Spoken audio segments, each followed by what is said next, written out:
I'm Guy Lanier, and this is my research project over the Stanford Mechanical Engineering program. So with the curriculum, it's a lot like most other schools because it takes 4 years to graduate with a bachelor's degree. The main difference with Stanford is that instead of having 2 semesters, it has a fall, winter, and spring semester. To graduate, you need 183 hours. Engineering is a hard degree, so it makes sense that you need that many hours.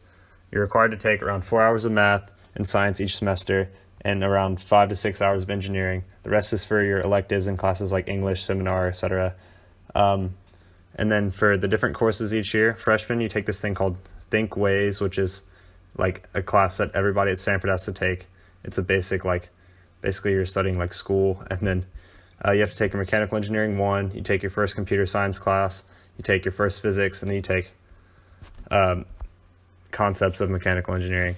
And for sophomore year, you take your first language class, you take physics 2, you take an elective, you take mechanical engineering 2, and then you take your concepts of engineering 2, and you take Ways again.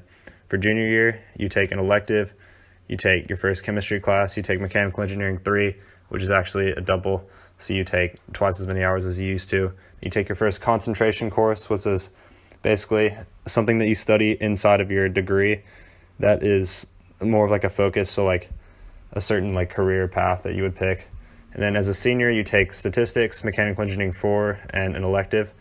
So for your total hours, you need 35 for math and science, 69 for engineering, 69 for everything else, and then you have to mix in 10 hours of math throughout your time at the school. For expectations for the program, all you need is a 2.0 for all your engineering classes just to graduate. You don't need to take any extra courses to declare mechanical engineering as your major. Anybody can switch in whenever they want to. Stanford does have an honors program that can help you get into, that you can get into if you have a 3.5 GPA, which is something that everybody would probably want to do because it can help you once you get out of school, something you can put on your resume. For admissions, it's really hard to get into Stanford. Their acceptance rate is only 5%, and average GPA is 4.18, which is basically just all A's in high school. According to Stanford, the 4 things they look at are your school, like your academic achievements, your work ethic, your personal life, and your extracurriculars, so like your hobbies. Those are the things that most other schools look for. Officially, Stanford doesn't look at if you take engineering classes in high school, but it'd definitely be a good idea to do that because it makes you stand out from all the other people that are trying to switch into the program. For the cost, the total tuition is $51,353. There's different types of payment plans. There's the installment payment plan, which basically gives you the option to spread it out across 3 monthly payments, which is what a lot of students do. Undergraduates are eligible to be considered for the different grants, which are the federal Pell Grant and the federal Supplemental Education Opportunity Grant. And then obviously there's many different scholarships, and like if you get an academic or an athletic scholarship, that can definitely help you. And then there are 3 types of student loans. There's the federal Perkins loan, the federal direct loan, and the federal direct plus loan. Most people just do the federal direct loan, and for that, the interest rate is 5%. So if you were to borrow, say, like 25% of your costs, it would be like $6,000 in interest over 5 to 10 years.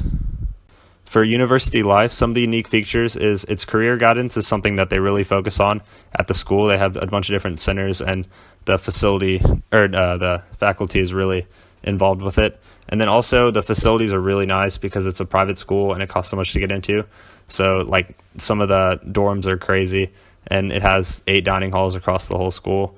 One of the highlights about Stanford is how much people are involved with sports, and so there's some of the best fan base across the country. And then obviously academics is really big and would be the main reason people would want to go there. I would want to go because it is one of the top schools across all the country. The mechanical engineering program is ranked as one of the highest, and people who go to Stanford tend to have really high paying jobs, and it would be very helpful to have that boost coming out of college.